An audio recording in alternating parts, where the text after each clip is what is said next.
السلام علیکم ورحمۃ اللہ وبرکاتہ نحمده ونصلی علی رسولہ الکریم اما بعد فاعوذ باللہ من الشیطان الرجیم بسم اللہ الرحمن الرحیم رب اشرح لی صدری ویسر لی امری واحلل عقدۃ من لسانی یفقہوا قولی۔ بیماری کے بارے میں چند حدیث پیش کروں گی اور مصیبتوں کے بارے میں ایک مومن کا جو رویہ ہے وہ کھل کر سامنے آ سکے آپ کے کہ مختلف اوقات میں کیا کرنا چاہیے۔ اپنی بیماری ہو یا کسی کی بیماری، اس کی خبر سنتے ہی انسان پر ایک عجیب سی کیفیت طاری ہوتی، ایک بدمزگی سی ہوتی ہے، ایک دکھ، ایک غم، ایک خوف، ایک ہم، ایک پریشانی سے لاحق ہو جاتی کہ اب ہوگا کیا۔ مثلا میں جس وقت یہ پریپیئر کر رہی تھی، پڑھ رہی تھی، تو میرا بیٹا میرے پاس آیا، کہتے میرے پیٹ میں بہت درد ہو رہی اور میں اتنی پرسکون تھی۔ میں نے اسے ایک دو سجیشن دی، ایسا کر لو، ایسا کر لو، ایسا کر لو، اور اس کے بعد میں بالکل مطمئن تھی۔ دنیا میں جو بھی کچھ ہوتا رہے، آپ خود پرسکون رہنا سیکھیں، اور وہ صرف اور صرف قرآن و سنت کی تعلیم ہی سے ہو سکتا ہے۔ تو ہر بیماری اور ہر تکلیف کی کوئی وجہ ہوتی ہے، اس سے ہمیں اپنی غلطیوں کو جاننے سمجھنے کا بھی موقع ملتا ہے، اور اللہ سبحانہ وتعالی ہمیں اس کے ذریعے بہت کچھ سکھاتے ہیں اگر ہم عبرت کی نگاہ رکھیں اور واقعی ہم کچھ سبق سیکھنا چاہیں۔ پھر یہ کہ ہم مزید کئی چیزیں سیکھتے بھی ہیں۔ جب بیماری آتی ہے تو پھر آپ اس کے علاج کے لیے ڈاکٹرز کے پاس جاتے ہیں، آپ کی ملاقاتیں ایسے ایسے لوگوں سے ہوتی ہیں جو عام طور پر ممکن نہیں۔ مجھے اپنی بیماری کے دوران انتہائی پڑھے لکھے اور مختلف طرح کے لوگوں سے ملنے کا اتفاق ہوا، تو جب بھی میں کسی نئے ڈاکٹر کے پاس، بہت لرنڈ شخص کے پاس جاتی، تو میں سوچتی کہ کیا اس بیماری کے بغیر میں اس سے ملاقات کر سکتی تھی؟ نہیں کر سکتی تھی۔ اس سے سیکھ سکتی تھی جو اس نے مجھے ون آن ون بیس پر بہت سی باتیں سکھائیں، نہیں سیکھ سکتی تھی۔ تو اس میں بھی خیر ہے، تکلیفیں تو آتی جاتی رہتی، لیکن ہر چیز کا انسان اگر مثبت پہلو سامنے رکھے تو وہی لمحے انسان کے لیے خوشگوار بھی بن جاتے ہیں۔ مثلا آپ کے دانت میں تکلیف ہے اور آپ 1 گھنٹے بھر کے لیے ڈینٹسٹ کے کلینک میں سٹک ہو گئے ہیں، اور اس وقت جو مشینیں آپ کے اتنے دل کے قریب چلتی ہیں اور جو آپ سب کچھ دیکھتے ہیں، اس سے دل بھی دھڑکتا ہے، خوف بھی آتا ہے، اور موت کتنی شدت کے ساتھ اور اپنی بے بسی کتنی اچھی طرح انسان کو معلوم ہو جاتی۔ پھر اپنی غلطیاں ایک ایک کر کے یاد آتی ہیں کہ کیا کھانا چاہیے تھا، کیا نہیں کھانا چاہیے تھا، کیسے دانت صاف کرنے چاہیے تھے، کہاں ہم سے کوتاہی ہوئی۔ اور پھر یہ کہ مرنے کے بعد اور آخرت میں، اور انسان وہاں ایسا غور و فکر کرتا ہے کہ جو آپ اپنی مصروف روزمرہ کی زندگی میں کر ہی نہیں سکتے، کسی صورت میں نہیں کر سکتے۔ اسی طرح جب آپ مختلف کلینکس پہ جاتے ہیں تو بعض اوقات آپ ورسٹ کیسز دیکھتے ہیں۔ گھر میں رہ کے تو آپ ہی بیمار بنے ہوئے، لیکن باہر جاتے ہیں آپ دیکھتے ہیں کہ ہم سے زیادہ کس کس تکلیف اور مصیبت میں لوگ، تو اپنی تکلیف کم لگتی ہے اور شکر ادا ہوتا ہے، یعنی پھر انسان تکلیف پر شکر ادا کرنا سیکھتا ہے۔ اسی طرح لامتناہی فوائد ہیں، اگر آپ ان فوائد پہ غور کرنا چاہیں اور آپ ان کو جاننا چاہیں، ان سب پر غور کا فائدہ یہ ہوگا کہ آپ کے اندر ایک عجیب اطمینان اور ایک شکر کی کیفیت پیدا ہوگی اور آپ پرسکون ہو جائیں گے۔ آپ نے دیکھا ہوگا ایک شخص فوت ہوتا ہے تو دوسرا اس کے فوت ہونے کی خبر سن کے ہارٹ اٹیک میں فوت ہو جاتا ہے، ایسی خبریں بھی آپ نے پڑھی ہوں گی۔ تو چھوٹے چھوٹے غم اور تکلیفیں جو انسان پہ آتی رہتی ہیں، یہ انسان کو مضبوط بھی کرتی ہیں اور بڑی خبریں سننے کا ایک حوصلہ بھی پیدا کرتی، اور ایک نبع و عظیم بڑی خبر تو ہے ہی ہم سب کے سامنے، وہ تو مرے ہوئے کو بھی اٹھا کے کھڑا کر دے گی۔ وہ کون سی؟ عما یتساءلون عن النبأ العظیم، کس چیز کے بارے میں آپس میں ایک دوسرے سے باتیں کر رہے ہیں اور ڈسکشنز کر رہے ہیں؟ اس بڑی خبر کے بارے میں۔ الذی ہم فیہ مختلفون، جس میں ان کی آراء مختلف ہیں، ان کے اپنے بھی ڈس ایگریمنٹس ہیں۔ ریالٹی کو جھٹلا کے یہ نہیں کہ یہ اتفاق کر گئے، کلا سیعلمون ثم کلا سیعلمون، ہرگز نہیں، عنقریب یہ جان لیں گے کہ حقیقت کیا تھی، پھر ہرگز نہیں، ضرور یہ جان لیں گے، انہیں چل جائے گا پتا کہ اصل حقیقت کیا تھی۔ تو ہم سب بھی جتنا اس دن کو بھلائیں، جتنا بھی ڈینائی کریں، لیکن بہت جلد ہم میں سے ہر ایک کو اس کی اصل حقیقت پتہ چل جائے گی۔ چھوٹی چھوٹی بیماریاں دراصل اس بڑی بیماری کی تیاری کا ایک حصہ بھی ہو سکتی۔ تو بہرحال بیماری انسان کے گناہوں کو بھی دور کرتی ہے، اللہ کی رضا کا بھی سبب بنتی ہے، کیونکہ منافق کو نہیں پتا ہوتا بیماری کیوں آئی اور کیوں چلی گئی، لیکن مومن جو ہے اس کے لیے بیماری میں بہت سارے سبب ہوتے ہیں. اور پھر اگر کسی کی بیماری کی خبر آپ سنتے ہیں، کسی عزیز پیارے کی، تو پھر آپ کے دل میں اگر ایک تڑپ اٹھتی کہ میں اس کے لیے کچھ کر سکوں، اس کی عادت کا آپ کے دل میں جذبہ آتا ہے، اس عادت پر کتنا زیادہ اجر ہے. اس کے بارے میں ایک حدیث آپ کے سامنے رکھوں گی. ابو اشعث کہتے ہیں کہ وہ دوپہر کے وقت مسجد دمشق کی جانب روانہ ہوئے. جامع دمشق بہت مشہور مسجد ہے، یعنی شام سیریا میں دمشق کے اندر ہی بہت بڑی، یعنی سینٹرل ماسک، اور یہ اس وقت سے ہے. راستے میں حضرت شداد بن اوس رضی اللہ عنہ سے ملاقات ہو گئی. صحابی ہیں، تو گویا دور صحابہ میں وہ مسجد آباد ہو چکی تھی. ان کے ساتھ سنابحی بھی تھے، نام ہے. میں نے پوچھا کہ اللہ تعالیٰ آپ پر رحم فرمائے، کہاں کا ارادہ ہے، کہاں جا رہے ہیں؟ انہوں نے فرمایا کہ یہاں ایک بھائی بیمار ہے، اس کی عیادت کے لیے جا رہے ہیں. چنانچہ میں بھی ان کے ساتھ چل پڑا. اچھا آپ جا رہے ہیں تو میں بھی ثواب کو معلوم. جب وہ دونوں اس کے پاس پہنچے تو اس سے پوچھا کہ کیا حال ہے. اس نے بتایا کہ میں نے اچھے حال میں صبح کی ہے. قال اصبحت بنعمت، ہیں بیمار لیکن کیا کہہ رہے ہیں؟ اصبحت بنعمت، اچھے حال میں صبح کی ہے. حضرت شداد نے فرمایا خوش ہو جاؤ، ابشر، کہ تمہارے گناہوں کا کفارہ ہو چکا اور گناہ معاف ہو چکے، کیونکہ میں نے نبی صلی اللہ علیہ وسلم کو یہ فرماتے ہوئے سنا ہے کہ اللہ تعالیٰ فرماتا ہے جب میں اپنے بندوں میں سے کسی مومن بندے کو آزماتا ہوں، یعنی اس کا امتحان لیتا ہوں، اور وہ اس آزمائش پر بھی میری تعریف کرتا ہے، اس تکلیف کے آنے پر بھی میری تعریف کرتا ہے، یہ اہم پارٹ ہے. تو جب وہ اپنے بستر سے اٹھتا ہے وہ اپنے گناہوں سے اس دن کی طرح پاک صاف ہوتا ہے جس دن اسے اس کی ماں نے جنم دیا تھا. اور اللہ تعالیٰ فرماتا ہے وَيَقُولُ الرَّبُّ عَزَّ وَجَلَّ أَنَا قَيَّدْتُ عَبْدِي، میں نے اپنے بندے کو قید کیا. آپ سٹک ہو جاتے ہیں نا، قید ہو جاتے ہیں، کچھ کر نہیں پاتے، اٹھ نہیں سکتے. میں نے اپنے بندے کو قید کیا. وَابْتَلَيْتُهُ، اور میں نے اس کی آزمائش کی، اس کا امتحان لیا. اور اس نے کیا کیا؟ اس پر بھی شکر ادا کیا. یہ لکھا ہوا نہیں لیکن محذوف ہے، انڈرسٹوڈ ہے. تو اس کے لیے اب تم اجر کیا لکھو؟ وَأَجْرُوا لَهُ كَمَا كُنْتُمْ تُجْرُونَ لَهُ وَهُوَ صَحِيحٌ، لہٰذا تم اس کے لیے ان تمام کاموں کا اجر و ثواب لکھو جو وہ تندرستی کی حالت میں کرتا تھا. آپ کے تہجد چھوٹ گئے، آپ کی تلاوت چھوٹ گئی، آپ کی خدمت خلق چھوٹ گئی جو آپ صبح صبح گھر والوں کی کرتے ہیں اٹھ کے، آپ کے بعض اوقات ایسی غنودگی ہوتی ہے آپ کے اذکار چھوٹ جاتے ہیں، اور آپ کو سب سے زیادہ تکلیف کس پہ ہو رہی ہوتی ہے بیمار ہونے کے بعد؟ میں اتنا محروم ہوں کہ سارے لوگ اتنی اتنی نیکیاں کریں، خصوصاً اگر رمضان میں ہو جائیں یا حج پہ ہو جائیں، پھر تو اور بھی برداشت نہیں ہوتا کہ یا اللہ یہ کیا ہو گیا.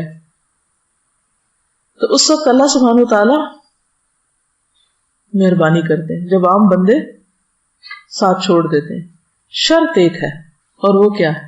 اس وقت بھی پازیٹیو رہو، اس وقت بھی اچھا ہی سوچو، اس وقت بھی اللہ کی تعریف کرو کہ یہ کسی مقصد کے بغیر نہیں آئی اور میرے گناہ دھل جائیں گے اور میرے لیے اس میں بھی فائدہ ہے. اجر و ثواب مل گیا بنا کیے بھی، اور بیماری کا اپنا ایک جو کفارہ ہوتا ہے یعنی گناہوں کی معافی وہ بھی ساتھ ہو گیا. دگنا اجر آپ نے کما لیا، یہ دوہری کمائی کر لی بیمار ہو کر.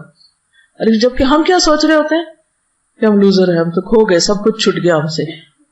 تو اس وقت بھی پریشان نہ ہو اور اللہ سے اچھی امید رکھیں، اچھا گمان رکھیں، تو اجر ہی اجر ہے، فائدہ ہی فائدہ ہے. اور یہ لفظ کتنا خوبصورت ہے کہ قیدت عبدی، بالکل آپ ایسا لگتا ہے نا قید ہو گئے، سب حرم جا رہے ہیں، آپ نہیں جا سکتے، سب کھڑے ہو کے عبادت کر رہے ہیں، آپ کھڑے نہیں ہو پا رہے، سب روزہ رکھے ہوئے ہیں، آپ روزہ نہیں رکھ پا رہے، لیکن اللہ کے اجر لکھا جا رہا ہے. جب آپ گورنمنٹ جاب کرتے ہیں تو آپ کو سال میں کچھ سک لیوز ملتی اور وہ ود پے ہوتی، اسی طرح میٹرنٹی لیو بھی ود پے ہوتی، پھر کچھ ہاف پے پہ ہوتی، کچھ عرصے کے بعد وہ وداؤٹ پے ہو جاتی اور کچھ عرصے کے بعد آپ کو جاب چھوڑنی پڑ جاتی. اللہ کے یہاں ایسا نہیں ہوتا. بیماری پر آپ کو ود پے لیو ملتی ہے، نماز اور کچھ نیکیوں سے جو آپ روٹین میں کر رہے ہوتے ہیں. ایک اور جگہ پر آتا ہے کہ بخار جہنم کے جوش سے ہے اور یہ مومن کا آگ سے حصہ ہے. ام منکم الا واردھا. پھر اسی طرح ایک اور حدیث میں آتا ہے بخار جو تھا نبی صلی اللہ علیہ وسلم کی خدمت میں آیا اور عرض کیا مجھے اپنے لوگوں کے پیچھے بھیجیے. تو آپ نے انصار کے پاس بھیج دیا. ان کے ہاں 6 دن رہا، 6 دن رات، اور ان پر بخار بہت سخت واقع ہوا، بہت زیادہ بخار آیا ان کو، بخار ان کے گھروں میں گھس گیا. تو انہوں نے آپ سے شکایت کی. اس پر رسول اللہ صلی اللہ علیہ وسلم نے ان کے ایک ایک گھر اور ایک ایک کمرے میں جانا شروع کر دیا اور ان کے لیے عافیت کی دعا فرمائی. آپ صلی اللہ علیہ وسلم جب لوٹ رہے تھے تو ایک عورت آپ کے پیچھے آئی. اس نے عرض کیا قسم اس ذات کی جس نے آپ کو حق کے ساتھ مبعوث کیا ہے، میں انصار میں سے ہوں، میرے والد بھی انصار میں سے ہیں، جیسے آپ نے انصار کے لیے دعا کی ہے میرے لیے بھی کیجیے. آپ نے فرمایا کیا چاہتی؟ اگر چاہو تو میں تمہارے لیے دعا کروں کہ تم بخار سے محفوظ رہو، چاہو تو برداشت کر لو اور تمہیں جنت ملے گی. اس نے کہا میں صبر کروں گی اور جنت کو خطرے میں نہ ڈالوں گی. تو کچھ لوگ ایسے ہوتے ہیں کہ جو بیماری کو بہت صبر کے ساتھ اور اجر کی نیت سے برداشت کر جاتے. اس کے مطلب نہیں کہ انسان بیماری میں دعا نہ مانگے یا کسی کو دعا کے لیے نہ کہہ سکتا ہے، لیکن یہ یاد رکھے کہ اگر جتنا عرصہ اس کے لیے بیماری ہے، یہ بیماری میں مبتلا ہے، وہ اس کے لیے اجر کا ذریعہ بن رہی ہے.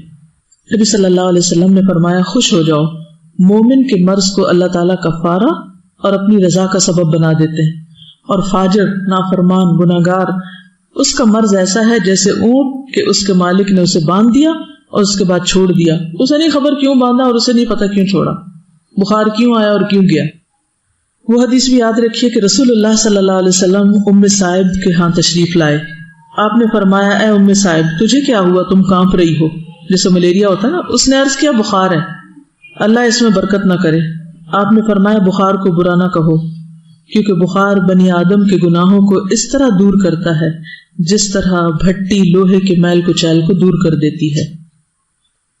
عبداللہ کہتے ہیں کہ میں رسول اللہ صلی اللہ علیہ وسلم کی خدمت میں حاضر ہوا. آپ اس وقت تیز بخار میں تھے. میں نے عرض کیا یا رسول اللہ آپ کو تیز بخار ہے؟ فرمایا ہاں، مجھے تم میں سے 2 آدمیوں کے برابر بخار ہے. آپ کی بیماری عام لوگوں کے مقابلے میں دگنی ہوتی تھی کیونکہ آپ کے لیے اجر بھی زیادہ تھا. میں نے عرض کیا کہ اس سبب سے آپ کو دوہرا اجر ملے گا؟ فرمایا یہی بات ہے. جس مسلمان کو کانٹا چبھنے کی یا اس سے زیادہ کوئی تکلیف پہنچتی ہے، اللہ تعالیٰ اس کے ذریعے اس کے گناہوں کو اس طرح دور کر دیتا ہے جس طرح درختوں سے پتے خزاں کے موسم میں. بخار مانگنا نہیں ہے، لیکن آ جائے تو پریشان نہیں ہونا، گھبرانا نہیں، برا بلا نہیں کہنا. اور آپ کو پتا ہے کہ اس میں کئی بیماریوں سے شفا بھی ہے. جب بخار ہوتا ہے نا تو دراصل ہمارے اندر کے گندے مادے جو ہوتے ہیں وہ جل رہے ہوتے ہیں، وہ ایک کلینزنگ کا عمل ہوتا ہے. اور عام طور پر یکایک شدید قسم کی ڈوز دے کر اس کو ٹھنڈا کر دیا جاتا ہے. جو گال بلیڈر میں وہ سٹونز بنتے ہیں، ایک حکیم صاحب نے مجھے بتایا تھا کہ وہ جب بخار کے ذریعے کچھ مادے اکٹھے ہو رہے ہوتے ہیں کچھ آرگنز میں، جب ایک دم آپ ٹھنڈا کرتے ہیں تو وہی مادے سٹون بن جاتے ہیں اور پھر وہ مزید بیماریوں کا سبب بنتے ہیں. ایک اور حدیث ہے، حضرت ابو سعید خدری رضی اللہ عنہ سے مروی ہے کہ ایک آدمی نے نبی صلی اللہ علیہ وسلم سے پوچھا کہ ہمیں جو بیماریاں لگتی ہیں یہ بتائیے کہ ان پر ہمارے لیے کیا ہے. نبی صلی اللہ علیہ وسلم نے فرمایا یہ بیماریاں گناہوں کا کفارہ بن جاتی ہیں. ہم سب گناہ کرتے ہیں جانے انجانے، بعض چیزوں کا تو ہمیں پتہ ہی نہیں کہ ہم غلط بھی کر رہے ہیں کیونکہ علم ہی نہیں ہوتا کہ یہ غلط ہے. کچھ عرصے بعد پتہ چلتا ہے تو توبہ استغفار شروع کرتے ہیں. یہ کیسی جہالت ہے، پتہ ہی نہیں تھا کہ یہ نہ کرنے والا کام ہے. بہرحال حضرت ابی بن کعب رضی اللہ عنہ نے عرض کیا اگرچہ بیماری چھوٹی ہی ہو، چھوٹی سی بیماری ہے کوئی، تب بھی؟ نبی صلی اللہ علیہ وسلم نے فرمایا ہاں، اگرچہ ایک کانٹا ہی چبھ جائے یا اس سے بھی کم. یہ سن کر حضرت ابی بن کعب رضی اللہ عنہ نے اپنے متعلق یہ دعا کی کہ موت تک ان سے کبھی بھی بخار جدا نہ ہو. کیا دعا کی؟ کہ مجھے ہر روز بخار ہو. اور یہ کون ہے دعا کرنے والے؟ ابی ابن کعب، عالم صحابی ہیں، کاتب وحی ہیں، لیکن وہ ایسا بخار ہو کہ حج اور عمرہ، جہاد فی سبیل اللہ اور فرض نماز با جماعت میں رکاوٹ نہ بنے، میرے یہ کام نہ چھوٹے، ویسے بے شک بخار چڑھا رہے۔ چنانچہ اس کے بعد انہیں جو شخص بھی ہاتھ لگاتا ان کا جسم تپتا ہوا ہی محسوس ہوتا، حتیٰ کہ ان کا انتقال ہو گیا۔ وہ لوگ اپنی قول کے پکے تھے، ہم لوگ ایک وقت میں ایک بات کرتے ہیں یا اللہ ایسا ہو جائے، اور جب وہ ہو جاتا ہے تو پھر ہم سب گھبرا اٹھتے، پھر کہتے یا اللہ ایسا کیوں ہوا اور ایسا نہ ہو۔ تو اس لیے جو بھی دعا مانگے سوچ سمجھ کے مانگے، اس چیز کو جسے آپ نبھا سکیں۔ لیکن عافیت کی دعا بہرحال اللہ تعالیٰ کو بہت محبوب ہے، اپنے لیے عافیت ہی مانگے، مگر عافیت مانگنے کے باوجود بھی کچھ نہ کچھ تکلیف آ ہی جاتی ہے۔ اصل سبق جو سیکھنے کا ہے وہ یہ کہ جب تکلیف آ جائے تو اس وقت آپ کا رویہ کیا ہونا چاہیے۔ بیماری میں مومن کا رویہ، اصل چیز جو کاؤنٹ کرتی ہے وہ کیا ہے کہ ہم کسی بات یا کسی موقع پر کیسے ریئیکٹ کرتے ہیں، ہم کیا کرتے ہیں۔ لِيَبْلُوَكُمْ اَيُّكُمْ احسن عملا، اور یہ احسن عمل صرف نماز میں خشوع نہیں دیکھا جا رہا، وہ تو اپنی جگہ ہے۔ یہ احسن عمل ہر عمل میں احسن، ہر عمل میں اچھا رویہ۔ آپ دیکھیے کہ اگر اس بات پر انسان پورا اتر جائے تو جنت بھی ہے اس کے لیے، لیکن دنیا میں بھی کتنا سکون ہو جائے۔ ہمیں عموماً تکلیف کس چیز سے ہوتی ہے؟ لوگوں کے کن رویوں سے ہوتی ہے تکلیف؟ جو چھوٹی چھوٹی بات پر آپے سے باہر ہو جاتے ہیں، کوئی بات مرضی کے خلاف ہو گئی تو اتنا نیگیٹو وے میں ریئیکٹ کیا، موڈ آف کر لیا، کئی دن تک بولنا چھوڑ دیا، سیدھے منہ بات نہ کی۔ اسی سے تو دل تنگ ہوتے ہیں نا، کہیں بھی اکٹھے رہنا مشکل ہو جاتا ہے لوگوں کا۔ تو مومن کا دل غمگین ہوتا ہے لیکن اس کا چہرہ مسکراتا ہوتا ہے۔ مرضی کے خلاف بھی بات ہو جائے تو کوشش کر کے مسکرائیں، ورنہ کیا ہے کہ شکوہ ہے کس سے؟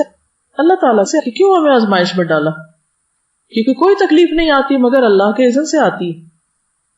اس وقت ایک ایسے کردار کا مظاہرہ کریں کہ جو واقعی اللہ کا پسندیدہ کردار ہو، اور اس وقت بھی ڈائریکٹ آپ کا کنیکشن اپنے رب کے ساتھ ہو کہ میرے اللہ تو جانتا ہے نا کہ میں کس تکلیف سے گزر رہی ہوں، چاہے وہ جسمانی ہو یا روحانی ہو یا جذباتی ہو یا کچھ بھی ہو۔ بندوں کو سنانے کا فائدہ نہیں، وہ سمجھ ہی نہیں پاتے کہ مسئلہ کیا ہے۔ آپ ایڈوائس لے سکتے ہیں کسی سے، لیکن آپ لے کے دیکھیں مایوسی ہوں گی، کچھ بہت فائدہ نہیں ہوگا۔ تو بہتر کیا ہے؟ پرو ایکٹیو اپروچ اختیار کریں۔ مثلا روٹین میں جیسے اب قرآن مجید آپ پڑھ رہے ہیں، اس کے ساتھ ایک تعلق ہے، آپ نے دیکھا ہوگا ہر روز جواب آتا ہے کہ نہیں؟ جیسے جیسے حالات گزر رہے ہوتے ہیں ویسے ویسے آیات آ رہی ہوتی ہیں۔ یہ پرو ایکٹیو اپروچ ہے، مسائل سے نبٹنے کی ہے، ہدی للمتقین ہے، ہدایت ہے، گائیڈنس ہے آپ کے لیے، آپ کو روز کے مسئلوں کا حل پیش ہو رہا ہے۔ کوئی تک ہی نہیں بنتی کہ انسان پھر قرآن کو چھوڑ کے بیٹھ جائے۔ روٹین میں آپ اس کو پکڑے رکھیں۔ نبی صلی اللہ علیہ وسلم نے اپنے پیچھے کیا چھوڑا تھا جس کو پکڑ کے رکھنا ہے؟ ہم سب کے لیے بھی یہی کتاب ہے، اس کا ساتھ نہ چھوٹے، شفا ہی شفا ہے، مسائل کا حل ہی حل ہے۔ ایسا اعتدال آپ کی زندگی میں آئے گا، ایسی خوبصورتی آئے گی، ایسا حسن آئے گا کہ دنیا بھی پرسکون ہو جائے گی۔ کیونکہ غم اور پریشانی کا تعلق آپ کی اپنی ذات سے ہوتا ہے، وہ آپ کے اپنے اندر کا مسئلہ ہوتا ہے، باہر کا کام اندر کا زیادہ، اور دین ہمارا اسی اندر کے مسئلے، اسی بل کو نکالنے کی کوشش کرتا ہے، اور یہیں سے نکلتا ہے، کوئی نہیں نکال سکتا۔ اللہ سے بڑھ کے ہمیں کون سمجھتا ہے؟ ہماری نفسیات کون جانتا ہے؟ تو اللہ تعالیٰ اپنی کتاب میں ہمیں ہر چیز کے بارے میں بتاتے ہیں۔ پھر اس کے بعد سنت ہے، نبی صلی اللہ علیہ وسلم کی احادیث ہیں، اس سے بہت کچھ سیکھنے کو ملتا ہے۔ ایک اور حدیث ہے، حضرت ابو ہریرہ سے روایت ہے کہ رسول اللہ صلی اللہ علیہ وسلم نے فرمایا، اللہ تعالیٰ فرماتا ہے جب میں اپنے مومن بندے کو آزماتا ہوں اور وہ تیمارداری کرنے والوں کے سامنے میرا شکوہ نہیں کرتا، میری شکایت نہیں لگاتا، جو اس کا حال پوچھے، تو اس کو اپنی قید سے آزاد کر دیتا ہوں، بیماری سے شفا دے دیتا ہوں، اس کے پہلے گوشت کے عوض بہترین گوشت عطا کرتا ہوں، اس کے پہلے خون کے بدلے بہترین خون دیتا ہوں، اور وہ اثر نو عمل کرتا ہے۔ ہوتا ہے نا کہ جب بیمار ہوتا ہے انسان تو عبادات ہارٹ پہ آ جاتی ہیں، رک جاتی ہیں، ساری روٹین ڈسٹرب ہو جاتی, کام چھوٹ جاتے ہیں, اور یوں لگتا ہے اب تو کبھی صحت ملنی کوئی نہیں, اب تو ہمیں اس کے ساتھ ہی جینا پڑے گا. لہذا نہ تو دوا کرتے ہیں نہ ہی کوئی اور اپنا خیال کرتے ہیں, بس پھر ہر وقت ایک بسورا ہوا چہرہ اور ایک مریل شکل اور مریل چال کے ساتھ سب کو بیزار کرتے ہیں. اللہ پہ توکل کہاں گیا؟ تو یہ تو کبھی سوچے ہی نہ کہ ہم نے کبھی ریٹائر ہونا ہے. بیڈ پہ بھی پڑ گئے تو بھی کیا کرنا ہے؟ اگر دماغ کام کر رہا ہے نا, زبان کام کر رہی ہے, کان کام کر رہے ہیں, آنکھ کام کر رہی ہے, صرف اتنا حصہ کام کر رہا ہے, تب کے لیے بھی سوچ رہے. اللہ نہ کرے کہ کبھی ایسا ہو, لیکن کئی دفعہ ہو بھی جاتا ہے نا کچھ لوگوں کے ساتھ. تو بس زبان سے اللہ کا ذکر, نگاہوں سے غور و فکر, اور کانوں سے اچھی باتیں سننا, قرآن سنیں, اچھے لیکچر سنیں, کچھ بھی کریں. ہم سب یہ بھی کر سکتے کہ اپنی وصیت لکھ کے رکھ دیں, اپنے بچوں کو بتا دیں کہ خدا نہ خواستہ اگر مجھ پر کوئی ایسا وقت آئے تو میرے ساتھ کیا کیا جائے کیا نہ کیا جائے. کیونکہ خدا نہ خواستہ زبان بند ہو جائے تو انسان کہہ بھی نہیں سکتا. ہاپکنس ویل چیئر پہ آنکھوں کے اشاروں سے میں نے سنا ہے کہ وہ کیسی کیسی تھیریز اس نے ایجاد کی. السلام علیکم. تھوڑے سے پہلے میں نے دیکھا تھا انٹرنیٹ پہ کہ وہ جو احمد دیدات جو اسکالر تھے بہت بڑے, جن سے موٹیویٹ ہو کے ڈاکٹر ذاکر نائک جیسے ماشاءاللہ بڑے اسکالر پیدا ہوئے, تو ان کا آخری وقت جب تھا تو وہ پیرالسس کے اٹیک میں تھے, اور ان کے صرف یہ جو فیس کا حصے ہیں, آنکھیں, یہ صرف موو ہو سکتی تھی, باقی جسم کا کوئی حصہ نہیں ہو سکتا تھا. اور کتنے دن وہ ہاسپٹل کے بیڈ پہ اس طرح رہے, اور آنکھوں کے اشارے سے اپنے جو اسسٹنٹس تھے ان کو کچھ لکھوا رہے تھے اور ان کو بتا رہے تھے کہ یہ کرو یہ کرو یہ کرو. اور میں دیکھ رہی تھی کہ یعنی ان کی آنکھوں سے بالکل ایسا نہیں لگ رہا تھا کہ ان کے اوپر اتنی بڑی بیماری جو ہے وہ طاری ہے, اور وہ یعنی پورے سوچ اور فہم کے ساتھ ان کو وہ انسٹرکشنز دے رہے تھے. تو کبھی بھی مایوسی اور شیطان کو پاس نہ پٹکنے دیں کہ آپ کچھ کریں نہ, بس بیکاری نہیں آنے دینی اپنے پاس, حالات کچھ بھی ہوں. دیکھیں اگر انسان نیت کر لیتا تو اللہ پورا کرا دیتا ہے نا. کچھ سچویشنز کو آپ اوائڈ نہیں کر سکتے, آپ کی زندگی کے ساتھ بند گئی ہیں, آپ کی تقدیر کا حصہ ہے, تو پھر بھی دیکھا یہ جائے گا کہ آپ نے ان حالات میں رہ کے کیا کیا. ٹھیک ہے, تو بہرحال بیماری کا شکوہ نہیں کرنا, واویلا نہیں کرنا,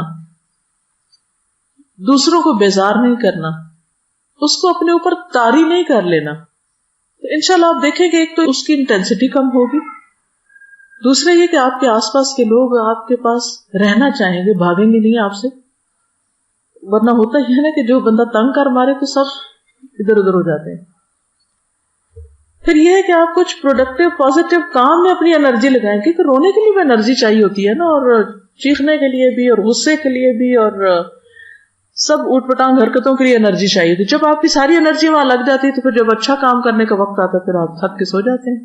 اپنی ساری انرجی کو چینلائز کرنا ہے, پازیٹیو وے میں یوز کرنا ہے.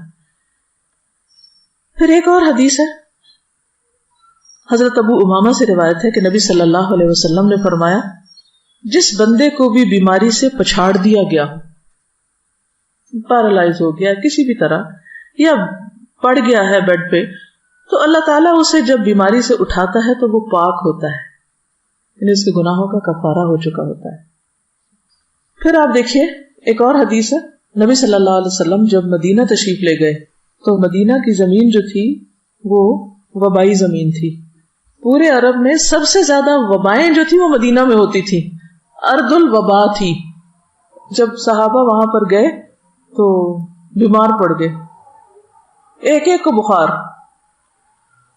اور حضرت ابو بکر کی حالت یہ ہو گئی تھی کہ ان کو لگتا تھا کہ جیسے بس اب وہ دنیا سے رخصت ہونے والے ہیں, اتنے شدید بیمار ہو گئے تھے وہ بھی. حضرت بلال کے بارے میں آتا ہے, اور بھی صحابہ. تو نبی صلی اللہ علیہ وسلم نے اس موقع پر کیا کیا تھا, نبی صلی اللہ علیہ وسلم نے مدینہ کے لیے برکت کی دعا کی اور کہا کہ یہاں کے بخار کو جوفہ کی طرف لے جائے, یعنی کہ غیر آباد علاقے کی طرف, وہاں چلا جائے, یہاں نہ ہو. تو اس کے بعد مدینہ وباؤں سے خالی ہو گیا. عن عائشة رضی اللہ عنہا قالت لما قدم رسول اللہ صلی اللہ علیہ وسلم المدینة بعث ابو بکر وبلال فكان ابو بکر اذا اخذته الحمى يقول كل امرئ مصبح في أهله والموت أدنى من شراك نعله. وكان بلال إذا أقلع عنه الحمى يرفع أقيرته يقول ألا ليت شعري هل أبيتن ليلة بواد وحولي إذخر وجليل وهل أردن يوما مياه مجنة وهل يبدون لي شامة وطفيل. قال اللهم لعن شيبة بن ربيعة وعتبة بن ربيعة وأمية بن خلف كما أخرجونا من أرضنا إلى أرض الوباء. ثم قال رسول الله صلى الله عليه وسلم اللهم حبب إلينا المدينة كحبنا مكة أو أشد. اللهم بارك لنا في ساعنا وفي مدنا وصححها لنا وانقل حماها إلى الجحفة. قالت وقدمنا المدينة وهي أوبأ أرض الله. قالت فكان بطحان يجري نجلا تعني ماء آجنا.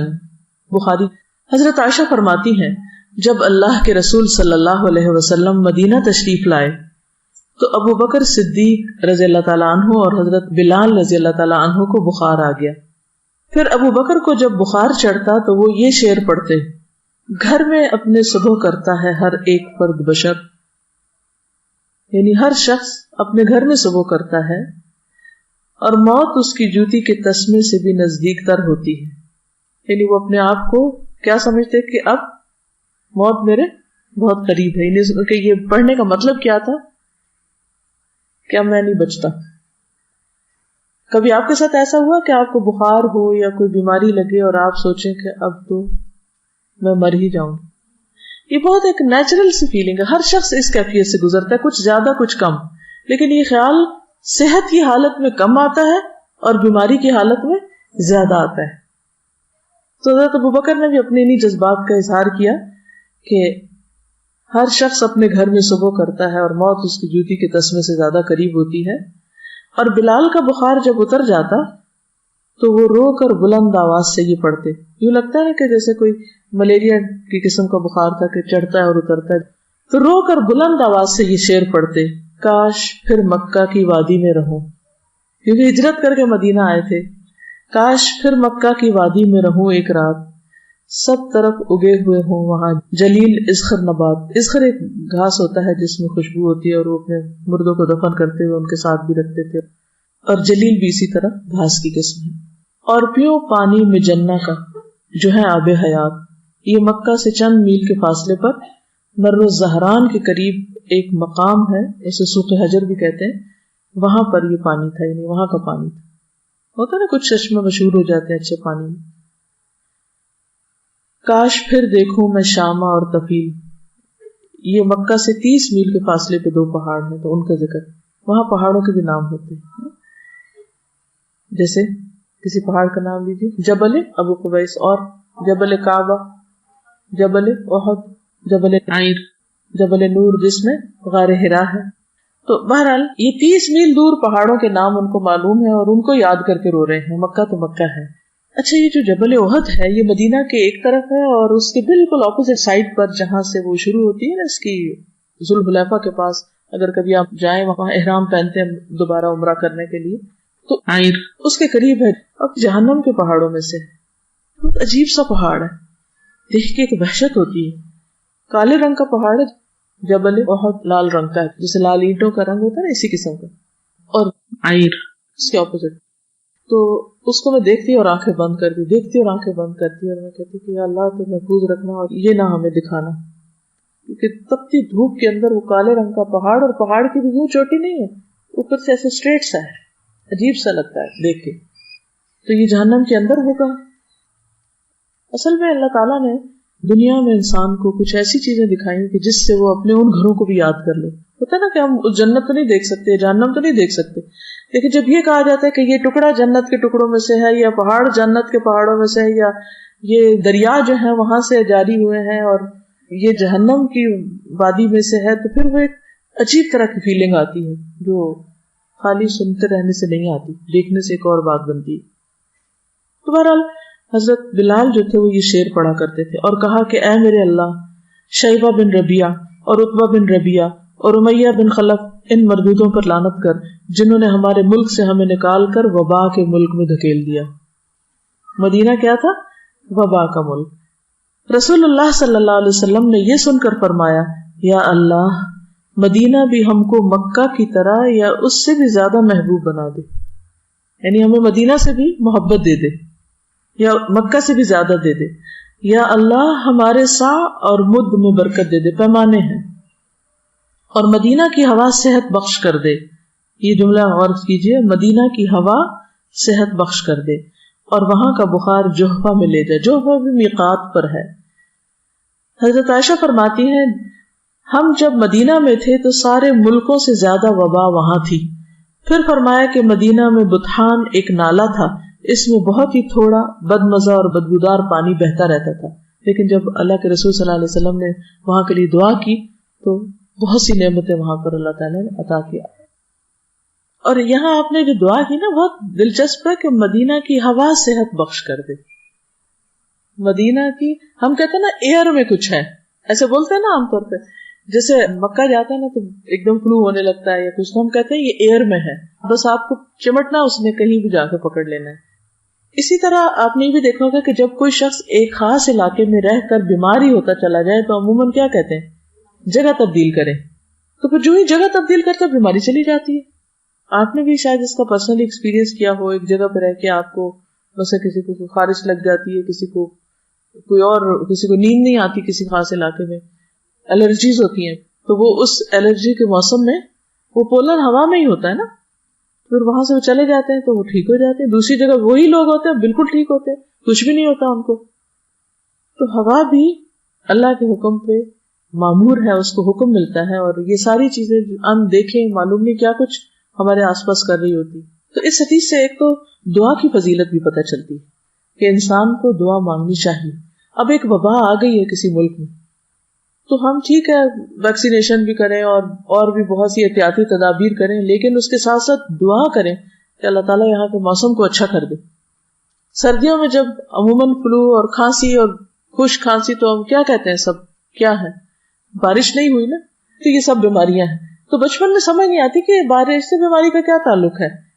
بڑے بزرگ یہی کہہ رہے ہوتے ہیں نا اس دفعہ بارش نہیں ہوئی تو یہ اور یہ مسئلے ہو گئے، بہت زیادہ چیز پھیل گئی ہے.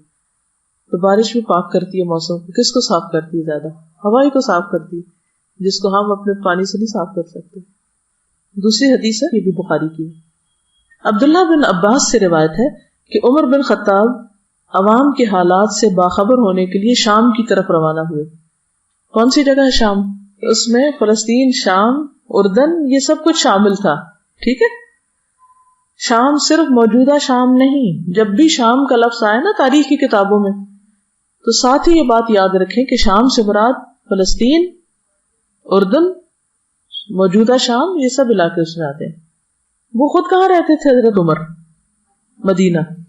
تو وہاں سے ٹریول کر کے شام جا رہے تھے. کیوں جا رہے تھے؟ لوگوں کو ملنے کے لیے، لوگوں کے حالات جاننے کے لیے. ٹھیک، یعنی سرکاری دورے پر. جب سرغ میں پہنچے، ایک شہر کا نام ہے، تو لشکر کے سردار ابو عبیدہ بن جراح اور ان کے ساتھیوں سے ملاقات ہوئی. وہ وہاں پر تعینات تھے. تو انہوں نے خبر دی کہ شام کے ملک میں وبا شروع ہو گئی ہے، طاعون پھیل گیا تھا. ابن عباس کہتے ہیں کہ عمر رضی اللہ تعالیٰ عنہ نے یہ سن کر مجھ سے کہا اگلے مہاجرین کو بلا لو. تو میں نے انہیں بلایا. عمر نے ان سے مشورہ کیا اور ان سے بیان کیا کہ وہاں طاعون شروع ہو گیا. اگلے مہاجرین سے مراد کون ہے؟ سابقین، یعنی کہ جو درجے میں بلند ہیں یا ہر جگہ جن سے مشورہ کیا کرتے تھے، جو اسلام میں سبقت لے گئے تھے. تو انہوں نے اس سے اختلاف کیا حضرت عمر کی رائے سے. کوئی کہنے لگا ہم ایک ارادے سے نکلے ہیں، اب طاعون سے ڈر کے واپس چلے جائیں، یہ ہمیں مناسب معلوم نہیں ہوتا. کسی نے کہا آپ کے ساتھ وہ بڑے بڑے صحابہ ہیں جو باقی رہ گئے ہیں اور ان کی زندگی قیمتی ہے، ہم مناسب نہیں سمجھتے کہ آپ انہیں لے کے وبا کے ملک میں چلے جائیں، وہ بھی سارے ختم ہو جائیں گے. یعنی چند سینئر صحابہ ہیں. عمر نے کہا اچھا اب تم جاؤ، میں نے تمہاری رائے سن لی. پھر انصار کو بلایا. حضرت عمر نے ان سے مشورہ کیا. انہوں نے بھی مہاجرین کی طرح اختلاف کیا.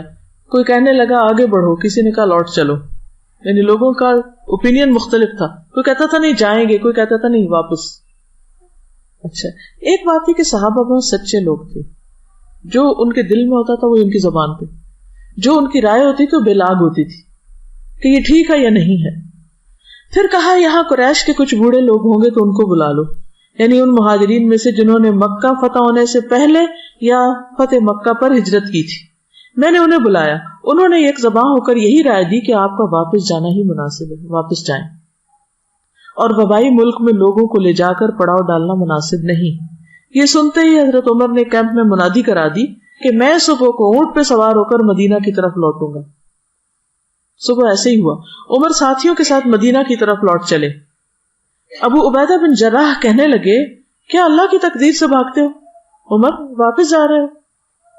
عمر نے کہا اگر یہ کلمہ کوئی اور کہتا تو میں اسے سزا دیتا. ابو عبیدہ بن جراح جو تھے بہت سینئر صحابہ میں سے تھے, امین الامہ کہلاتے ہیں, تو ان کی بات کو انہوں نے سنا اور صبر حوصلے سے سنا. جواب میں کہا ہم اللہ کی تقدیر سے بھاگتے ہیں, مگر کدھر بھاگتے ہیں؟ اسی تقدیر کی طرف. ابو عبیدہ یہ تو بتاؤ, اگر تمہارے پاس اونٹ ہو اور تم ایک نالے پر پہنچو جس کے دونوں کناروں میں ایک کنارہ تو سرسبز ہو اور دوسرا سوکھا خشک, اور تم سرسبز کنارے میں اونٹ چراؤ تو یہ اللہ کی تقدیر سے ہوگا, اور اگر خشک کنارے میں چراؤ تب بھی اللہ کی تقدیر سے ہوگا. بہرحال تقدیر سے تو نہیں نکل سکتے. ابن عباس نے کہا اس کے بعد ایسا ہوا کہ عبد الرحمن بن عوف آئے. وہ ان مشوروں میں شریک نہیں تھے, کام کاج کے لیے کہیں گئے ہوئے تھے. انہوں نے یہ سب باتیں سن کر کہا میرے پاس تو اس مسئلے میں دلیل موجود ہے, تم لوگ آپس کی باتیں کر رہے ہو, میرے پاس ٹیکسٹ ہے, نص ہے. میں نے رسول اللہ صلی اللہ علیہ وسلم سے سنا. اس کی عربی بتا دیتی ہوں. اذا سمعتم به بارض فلا تقدموا عليه واذا وقع بارض وانتم بها فلا تخرجوا فرارا منه قال فحمد الله عمر ثم انصرف. مطلب کیا ہے کہ حضور صلی اللہ علیہ وسلم نے کیا فرمایا, وہ دلیل کیا تھی؟ آپ فرماتے تھے جب تم سنو کسی ملک میں وبا پھیلی ہوئی ہے تو وہاں نہ جاؤ, اور اگر اس ملک میں پھیلے جہاں تم ہو تو وہاں سے بھاگ کے مت جاؤ. یہ سن کر عمر اللہ کا شکر بجا لائے کہ ان کی رائے حدیث کے مطابق تھی, اور وہ مدینہ کو شرح صدر کے ساتھ واپس لوٹ گئے. اس سے کیا باتیں پتہ چلتی ہیں کہ جہاں وبا پھیلی ہوئی ہو وہاں نہیں جانا چاہیے, اور اگر وہاں رہتے ہیں آپ تو وہاں سے بھاگ کر کہیں اور نہیں جانا چاہیے. وہ کیوں؟ وائرس دوسری جگہ منتقل ہو جائے گا. تو اس سے کیا پتہ چلتا ہے کہ ایسے مواقع پر احتیاطی تدابیر کرنا دین کے عین مطابق ہے, خلاف نہیں ہے. ٹھیک ہے, اپنے آپ کو ہلاکت کی جگہ سے بچانا, نقصان سے بچانا, اپنی جان کا دفاع کرنا, اپنے جسم بدن صحت کا دفاع کرنا, یہ بھی دین کا حصہ ہے. اس میں مجھے جو بہت زیادہ بات فیسینیٹ کی حضرت عمر کی شخصیت کے اوپر ہے کہ نکلے ہیں, مسئلہ پیش آیا ہے, خود سے ہی نہیں فیصلہ کر لیا. کیا کیا؟ سب سے اکٹھا نہیں کیا, ایک سے کیا, دوسرے سے کیا, کیونکہ اگر بہت بڑا گروپ ہو مشورہ دینے والا تو وہ پھر صرف بحث مباحثہ شروع ہو جاتا ہے. تو انہوں نے مہاجرین سے الگ کیا اور انصار سے الگ کیا, پھر ان میں سے بھی جو سلیکٹڈ لوگ تھے ان سے پھر الگ کیا, پھر اس سب کے بعد جو سن کے ان کی رائے بنی اس پر عمل کیا, اور پھر عبد الرحمن بن عوف نے جب حدیث سنائی تو اس پر شکر ادا کیا. ایک اور بات پتہ چلتی ہے کہ صحابہ جو تھے اللہ کے رسول صلی اللہ علیہ وسلم کی بات آنے کے بعد کوئی اختلاف نہیں کرتے تھے. اب وہ جو کہہ رہے تھے کہ نہیں چلو چلو آگے ہی چلو, انہوں نے جب سنا کہ نبی صلی اللہ علیہ وسلم نے یہ فرمایا تو پھر کوئی نہیں ملتا کہ حضرت عمر کو کسی نے برا بلا کہا ہو یا کسی اور کو.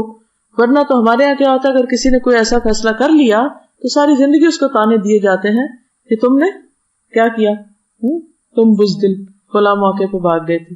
بعض اوقات سارے لوگ کچھ کہہ رہے تھے, ایک شخص کی رائے بڑی صائب ہوتی, تو یاد رکھیں کہ بعض اوقات کسی معمولی انسان کی رائے جو ہے وہ اتنی صائب ہوتی ہے کہ بڑے بڑے عقل مند پیچھے رہ جاتے. اس سے اللہ تعالیٰ یہ بھی دکھاتا ہے کہ تم عقل کل نہیں ہو, اور سارا علم تمہارے ہی پاس نہیں ہے, اور ساری سمجھ کے مالک صرف تم نہیں ہو, کوئی اور بھی ہو سکتا ہے.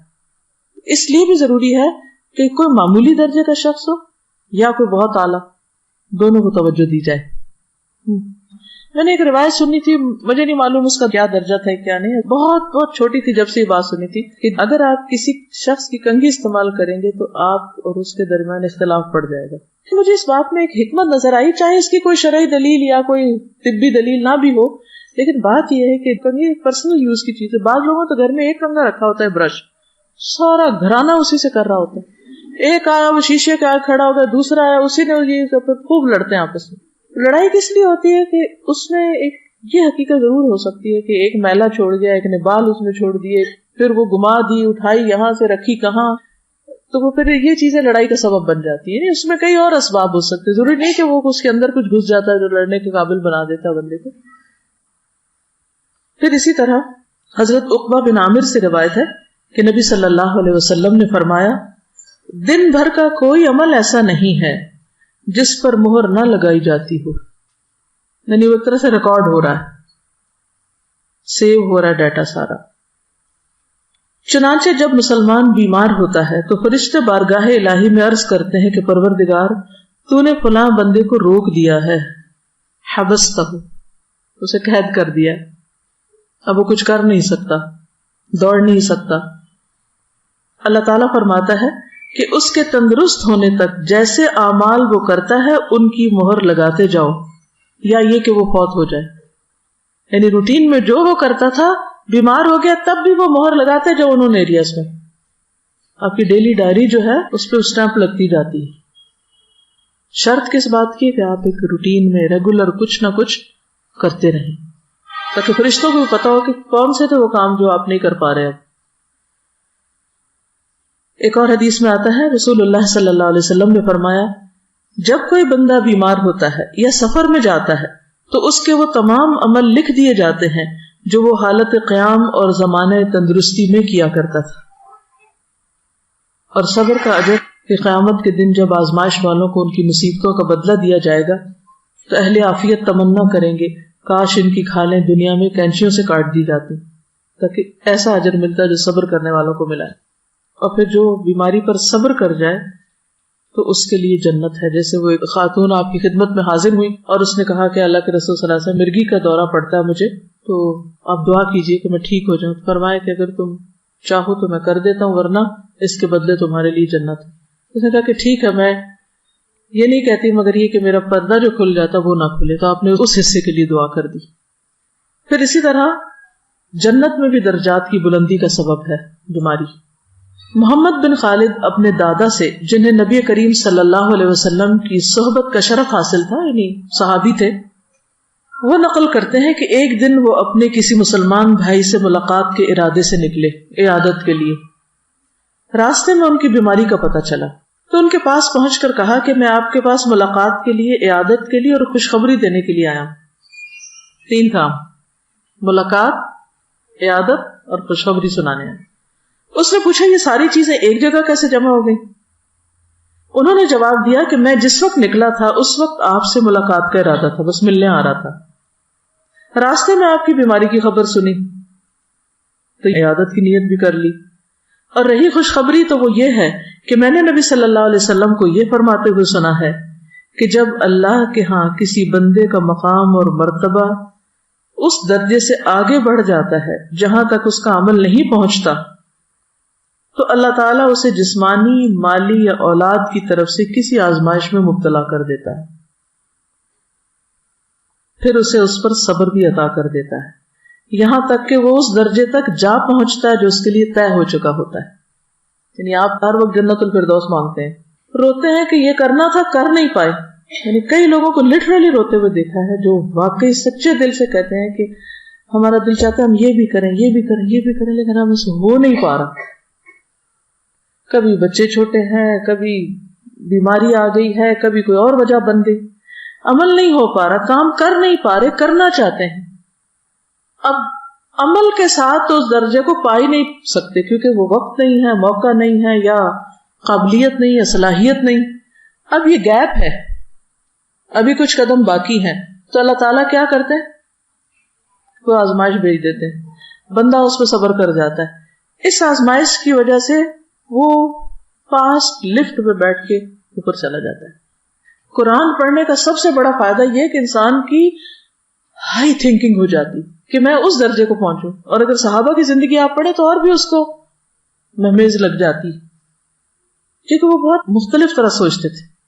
وہ کبھی کبھی اپنی ڈریمز شیئر کرتے تھے. ڈریم سے مراد اپنے جو آئندہ کے خواب کے، کیا کریں، کہاں پہنچیں، کیسی موت آئے، کہاں جائیں. تو حیرت ہوتی ہے کہ سوچتے بھی کیسے تھے، ہم کو تو سوچنا بھی نہیں آتا. کیونکہ جو لوگ خواب دیکھتے ہیں وہی منزل پہ پہنچتے ہیں، اور اللہ پہنچا دیتا ہے کسی بھی طرح پہنچائے. تو جب ایک طریقے سے نہیں پہنچ پاتے تو اللہ تعالیٰ کو اور طریقہ بتا دیتا ہے، اس سے نہیں تو ایک اور اس سے نہیں تو کسی اور. بس اللہ کی رضا پہ راضی ہونا سیکھ جائیں. لیکن یہ سب ہوگا اگر آپ کی تھنکنگ پازیٹو ہوگی، ہوپ فل رہیں گے. جب مایوسی آنے لگے کہیں میرے لیے ناممکن، اللہ کے لیے سب ممکن، وہ کر سکتا وہ کرے گا. اس لیے بس مانگتے رہا کریں، سوچتے رہا کریں، آگے بڑھتے رہا کریں. آپ سمجھے کہ اللہ تعالیٰ نے کام کے ذریعے نہیں، بیماری کے ذریعے مجھے اوپر لے کے جانا ہے اگر میں نے صبر کیا. اب بےچینی چھوڑیں، اللہ کی رضا پہ راضی ہو جائیں. وہ دکھ تکلیف تو ہوگی مگر راضی، یا اللہ میں راضی. تو انشاءاللہ آپ دیکھیں گے کہ وہ جو اندر کا ایک سکون ہے وہ نہیں ڈسٹرب ہوگا، اسے برقرار رکھنا ہے. اچھا، اس کا مطلب یہ نہیں کہ کوئی بیماری آئے تو علاج ہی نہ کرے. علاج اور کوشش اور اس پر جو مال لگتا ہے یا ایفرٹ لگتی ہے وہ بھی اجر کا باعث ہے، کیونکہ اللہ نے کوئی بیماری نہیں اتاری جس کے لیے شفا نہ اتاری ہو. تو شفا کا حصول جو ہے اور اس کی کوشش جو ہے وہ کوشش بھی باعث اجر اور اللہ کے حکم پر عمل کرنا ہے. دیکھیے دین کے سارے معاملات میں اصل چیز اطاعت ہے. کیوں نہیں ہے؟ اچھا ابھی تو کہا گیا تھا کہ اگر کوئی بیمار ہوگا تو اتنا اجر ہے، تبھی کہا جا رہا ہے دوائی لے لو، تو میں کیوں دوائی لوں؟ نہیں، یہ بھی اللہ ہی کا حکم ہے. وہ صبر بھی اللہ کا حکم تھا، وہ شکر بھی اس کا حکم تھا، یہ دوا کھانا بھی اللہ کا حکم ہے. ٹھیک ہے نا؟ پھر اسی طرح یہ ہے کہ دوا کے علاوہ دعا، انی مسنی الضر وانت ارحم الراحمین. ابراہیم علیہ السلام نے کہا تھا وَإِذَا مَرِضْتُ فَهُوَ يَشْفِينِ، اور اپنی زبان میں دعا. اب یہ نہیں کہ جو ابراہیم علیہ السلام نے کہا وہ ایوب علیہ السلام نے کہا، ہر ایک نے اپنی اپنی بات کی جو ان کے دل میں آئی. پھر اللہ نے غذائیں جیسی پیدا کی ہیں اس کو بھی. رسول اللہ صلی اللہ علیہ وسلم نے فرمایا بخار جہنم کی گرمی کا اثر ہوتا ہے، اس لیے آب زمزم سے ٹھنڈا کرو. لہذا بخار کے مریضوں کو اگر دوا کے طور پر آب زمزم پلائیں تو انشاءاللہ ان کو فائدہ ہوگا. ٹھیک ہے. اور اگر آب زمزم کو کسی چھوٹے سے پیالے میں رکھ لیں اور کچھ روئی یا کپڑے کے اوپر اسپرنکل کر کے اس کو ماتھے پہ پٹیاں جو لگاتے ہیں یا ویسے آپ اپنے آپ کو وائپ کرتے ہیں تو وہ بھی اچھا رہے گا.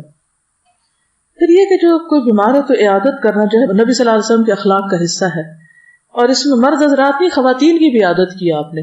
ام علا کہتی ہیں میں بیمار تھی، رسول اللہ صلی اللہ علیہ وسلم میری بیمار پرسی کے لیے تشریف لائے.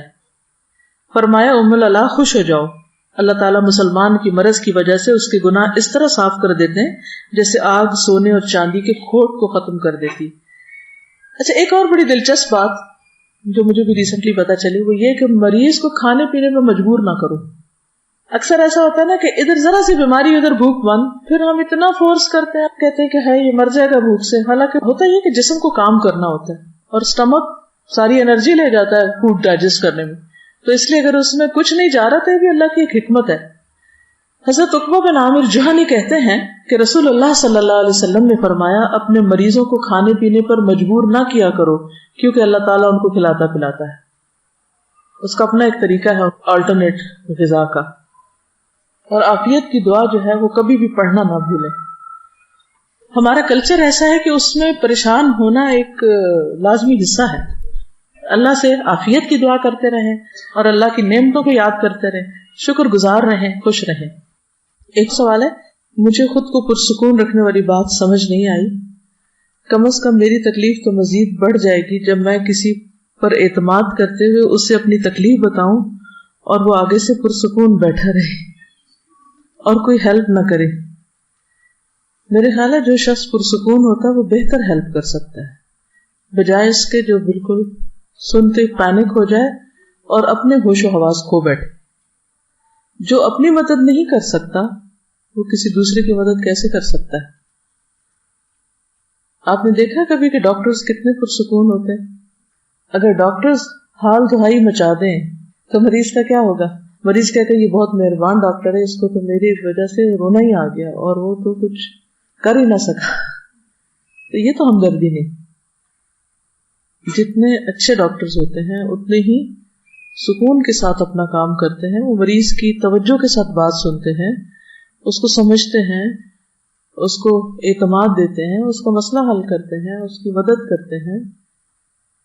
بے حس ہونا اور پرسکون ہونا یہ دو مختلف چیزیں ہیں، ان میں فرق رکھیے. آپ کو جو کنفیوژن ہو رہی ہے وہ اس وجہ سے ہو رہی ہے کہ آپ ان دو کو مکس کر رہی ہیں. بے حسی کیا ہے کہ کسی بات کا اثر ہی نہ ہونا، اور پرسکون رہنا کیا ہے کہ اثر تو ہونا مگر اس کو اپنے اندر اس طرح کنٹرول کر لینا کہ جس کا ان نیسیسری فس نہ کریٹ کیا جائے اور دوسروں کو پریشان نہ کیا جائے. احادیث کے آخر میں ریفرنس بھی بتا دیا کریں. مجھے شک نہیں کہ آپ کوئی غیر درست سنائیں گی، صرف اطمینان قلب کے لیے کہہ رہی ہوں. آپ نے درست فرمایا. مجھے کل 2-3 دفعہ خیال بھی ہے لیکن وقت کی کمی کی وجہ سے عربی میں تو عربی بھی پڑھنا سوچ رہی تھی کہ آپ کو پڑھ کے سناؤں گی، لیکن انشاءاللہ یہ جو مٹیریل ہے، یہ جو لیکچر ویب پہ جہاں اپلوڈ ہوگا اس کے ساتھ ہی آپ کو PDF میں یہ ساری حدیثیں لکھی ہوئی عربی اور اردو بھی مل جائیں گی. تو وہاں سے آپ ریفرنس بھی چیک کر لیجئے، بلکہ اس ریفرنس کو لے کے آگے بھی چیک کر لیجئے کہ لی کہاں سے، کیا واقعی اس کتاب میں ہے یا نہیں. ٹھیک ہے.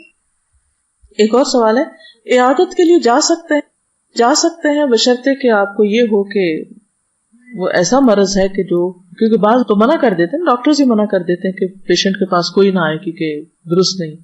کیونکہ آپ کو معلوم ہے جو کانگو وائرس آیا ہے اس میں سب سے پہلے تو سرجن پکڑا گیا، خود نرس اور سرجن وہ ہلاک ہوئے ہیں کیونکہ وہ افغانستان سے کوئی پیشنٹ لایا گیا تھا کوئٹہ، وہاں وہ اس کو آپریٹ کر رہے تھے، ٹریٹ کر رہے تھے، تو اس سے وائرس ڈاکٹر نے کیچ کر لیا اور پھر اس سے خیر وہ اپنے بندوبست کرتے ہیں، لیکن پھر وہ باذن اللہ تقدیر کا حصہ تھا.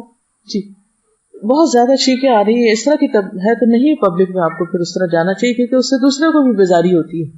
جی ایک یہ چیز میں آپ سب سے کہوں گی کہ کسی کی کنگھی، کسی کا ٹوتھ برش، مسواک، چپل، تولیہ کسی اور کا نہیں استعمال کیا کرے. کچھ لوگوں کو تمیز نہیں ہوتی، افسوس سے مجھے لفظ کہنے پڑے، تمیز نہیں ہوتی، جو ملا بس استعمال کر لیا. ایک تو یہ کہ آپ کی چیز نہیں، آپ کو حق نہیں، خصوصاً جہاں اکٹھے لوگ رہتے ہیں نا. دوسرے کہ میں نے سمجھا یہ میرا ہے، یہ رنگ ملتا جلتا تھا. ان چیزوں میں احتیاط برتے، بہن بھائی ہوں، گھر کے لوگ ہوں، افراد ہوں. ایک اور سوال ہے، کیا نفسیاتی، گھریلو، باہم رویوں کے مسائل، یعنی آپس میں ایک دوسرے کے ساتھ جو انبن رہتی ہے، ان تکالیف کا بھی یہی معاملہ ہے کہ وہ باعث خیر ہیں، گناہوں کا کفارہ ہو سکتی ہے؟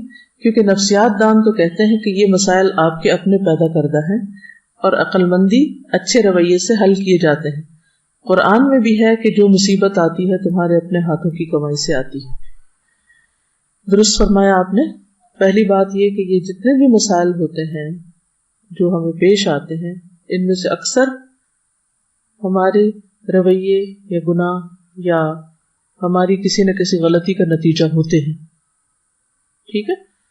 اور اللہ تعالیٰ ان کے ذریعے ہمیں سکھاتے بھی ہیں کہ ہم سبق سیکھیں. جب ہم کسی کے ساتھ کوئی زیادتی کرتے ہیں تو ظلم کرنا ایک ایسا جرم ہے کہ جس کی سزا دنیا میں بھی ملتی ہے انسان کو. کسی کا حق نہیں مارنا چاہیے. تو دنیا میں جب کوئی تکلیف آتی ہے تو فوراً سوچیں. اس کی پہچان کا ایک بہت آسان طریقہ ہے کہ اس سے ملتا جلتا اپنا کوئی جرم سوچیں کہ آپ نے کیا کیا. یعنی کسی نے آپ کے ساتھ کوئی زیادتی کی تو اس وقت سوچیں کہ آپ نے تو ایسا کسی کے ساتھ نہیں کیا تھا. یہ کوئی واقعہ پیش آیا تو اس میں آپ کی غلطی کہاں پر تھی. دوسروں کی نہیں چنیں. ہم کیا کرتے ہیں کہ جب کوئی مشکل پیش آتی ہے کسی پر تو اس وقت تو ہم بہت ایکٹیولی سوچتے ہیں کہ اس نے یہ کیا یہ کیا یہ کیا، لیکن جب ہمارے ساتھ آتی ہے تو ہم بند کر دیتے ہیں، بلاک کر دیتے ہیں اپنی سوچ کو. تو ہم تو معصوم ہیں، بس دوسرے ظالم ہیں، انہوں نے ہمارے ساتھ زیادتی کی. تو اس میں بیلنس رکھیں، ضرور سوچیں. لیکن بعض اوقات جیسے اجتماعی تکلیفیں آتی ہیں تو اس میں انڈائریکٹلی بعض اوقات غلطی ہوتی بھی ہے ساری اس قوم کی، بعض اوقات نہیں بھی ہوتی، لیکن قیامت کے دن پھر ہر ایک اپنی نیت کے مطابق اٹھایا جائے گا.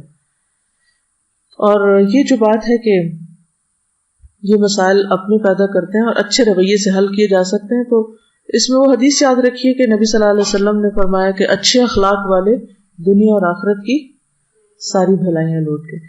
اچھے اخلاق میں ہم عام طور پر 2 چیزوں کو بہت کوٹ کرتے ہیں، جیسے اسمائل کرنا، جیسے سلام کرنا.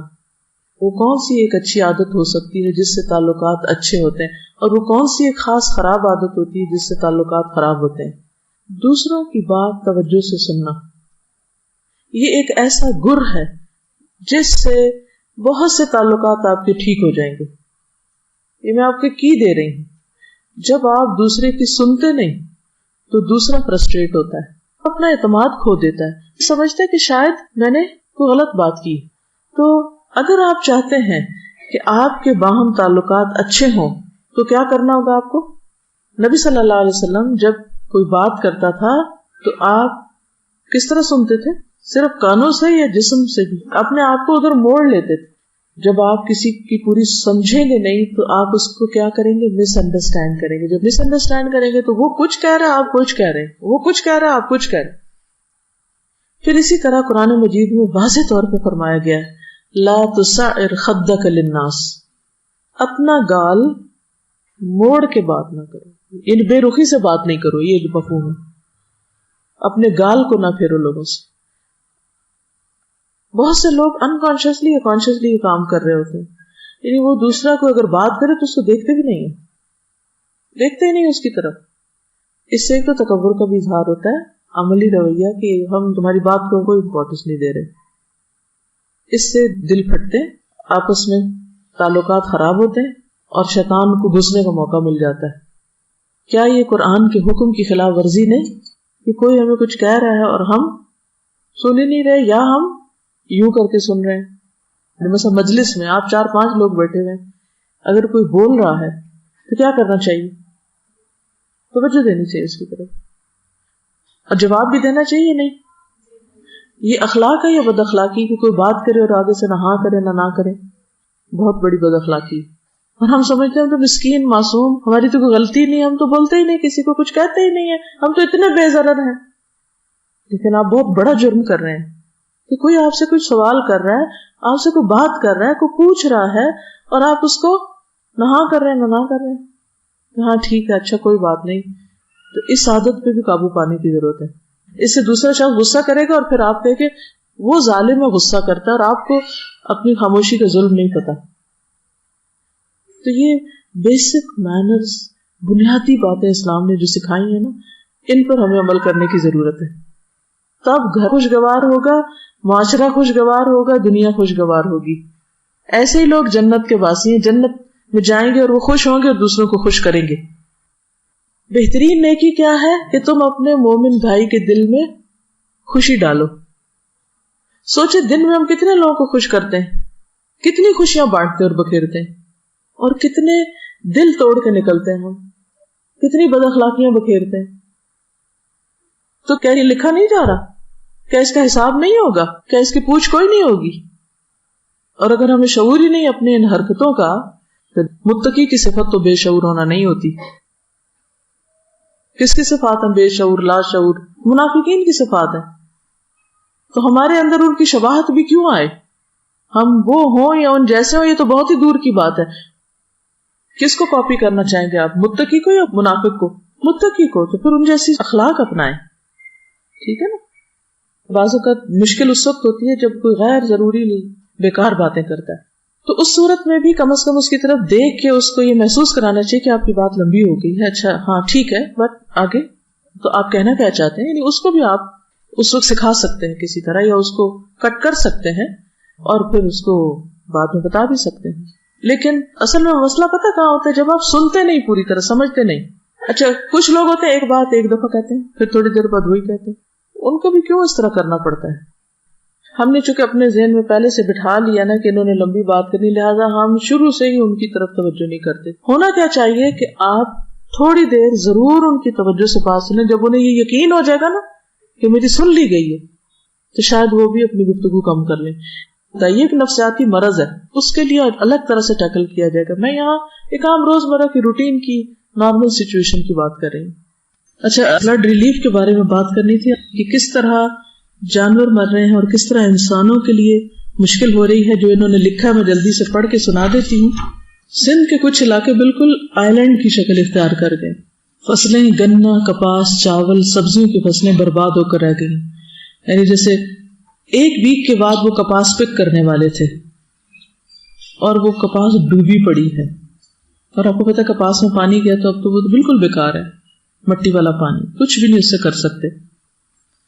ہزاروں لاکھوں انسان، تقریباً 13 سے 14 لاکھ گھر ختم ہو گئے.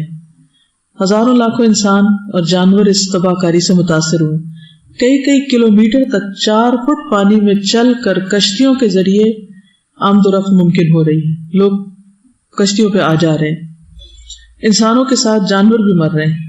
صاف پانی گندے پانی کے ساتھ مل گیا ہے. جیسے اب کنواں صاف تھا, جب گندا پانی آیا تو سارا اس میں بھر گیا, پینے کا پانی نہیں ہے. اس سے بہت سے لوگوں میں آنتڑیوں کے مرض وغیرہ بھی پیدا ہو گئے. ہسپتال کچھ تو ڈوب گئے ہیں, یا پانی اس طرح ہے کہ لاکھوں کی مشینیں تباہ ہو گئی ہیں, بہہ گئی ہیں اس میں. مریضوں کے پاس طبی سہولت نہیں. لاشوں کو دفنانے کے لیے زمین ڈھونڈ رہے ہیں. کشتیوں میں لاشیں ساتھ اپنے رکھی ہوئی ہیں. دور ٹیلوں پہ جا کے لوگ ان کو دفنا آتے ہیں. گھروں میں کھانا نہیں, چیزیں نہیں, کیونکہ بہت ساری ہماری آبادی تو ایک دن کا کماتی ہے اور اسی دن کھاتی, اور اگلے دن کام نہیں تو کھانا بھی نہیں. تو ان سب کی مدد کے لیے بہت سے ادارے کام کریں. جہاں بھی آپ کام مدد دینا چاہیں, آپ کے دل تسلی ہو آپ کریے, لیکن کچھ نہ کچھ ضرور کیجیے. اللہ کی جو کراچی کی ٹیم ہے وہ وہاں سے خشک کھانا, کمبل, دوائیاں اور ترپال, پانی کے فلٹر, مچھر مار دوائیاں اور زندگی کی بنیادی سہولتیں جو ہیں, ضروریات جو ہیں, وہ بذریعہ ہیلی کاپٹر یا کشتیوں کے یا پیدل پہنچانے کا انتظام کر رہی ہیں. تو آپ جو بھی اس کام میں حصہ ڈالنا چاہیں آپ ڈال سکتے ہیں. اپنی اپنی کلاسز میں جمع کر لیجئے, پھر اکٹھا کر دیجئے, اور روز کے روز ہم ان کو بھیج سکتے ہیں. دوسرا یہ ہے کہ اگر آپ اپنے کسی رشتہ دار کو باہر کے ملک میں بتانا چاہتے ہیں کہیں بھی, تو ویب سائٹ کے اوپر پورا ایڈریس موجود ہے. یہ ایڈریس بھی ہے, اس کو ہم باہر لگوا سکتے ہیں تاکہ اسی اکاؤنٹ میں پھر پیسے جائیں, اور جو بھیجیں اس کی انٹیمیشن ضرور دے دیں تاکہ وہ اس کام کے لیے لگ جائیں. تو اللہ تعالیٰ ہم سب کو کچھ کرنے کی توفیق عطا فرمائے. بینک ٹرانسفر کا پورا لکھا ہوا بھی ہے اس کے اوپر ویب سائٹ پر. ان کا سوال یہ ہے کہ کیا ہم پیسوں کے علاوہ کچھ کائنڈ یا چیزیں وغیرہ بھی بھیج سکتے ہیں. بات یہ ہے کہ ابھی سڑکیں ڈوبی پڑی ہیں, ٹوٹی پڑی ہیں, ٹرک نہیں چل سکتے. اب کشتیوں پہ اگر ہم بہت سا سامان اٹھا کے رکھیں بھی تو انسانوں کے لیے پوری نہیں. جس پہ 40 بٹھا سکتے اس پہ 80 لوگ بیٹھے, ان کے بھی ڈوبنے کا خطرہ ہے. تو ہم سامان نہیں بھیج سکتے ابھی. اس میں یہ ہے کہ جیسے کل جہاں یہ گئی تھی وہ لوگ 4 ٹن روزانہ 4 ٹن چاول پکا کے ان کو پیک کر کے کشتیوں پہ دور بھیج دیتے ہیں, جہاں سے لوگ آ نہیں سکتے سارے واپس کہیں کام کے لیے, کھانے کے لیے. اسٹک ہیں لوگ مختلف جگہوں پر. تو اس کے لیے ضروری ہے کہ ہم سب اپنا حصہ ڈالیں, کیونکہ صدقہ بلاؤں کو ٹالتا ہے. ان پر احسان نہیں ہوگا, خود اپنے آپ پر ہوگا. بہرحال اب اجازت. اوکے, جزاکم اللہ خیرا. سبحانک اللہم و بحمدک, نشہد ان لا الہ الا انت, نستغفرک و نتوب الیک. السلام علیکم و رحمۃ اللہ وبرکاتہ.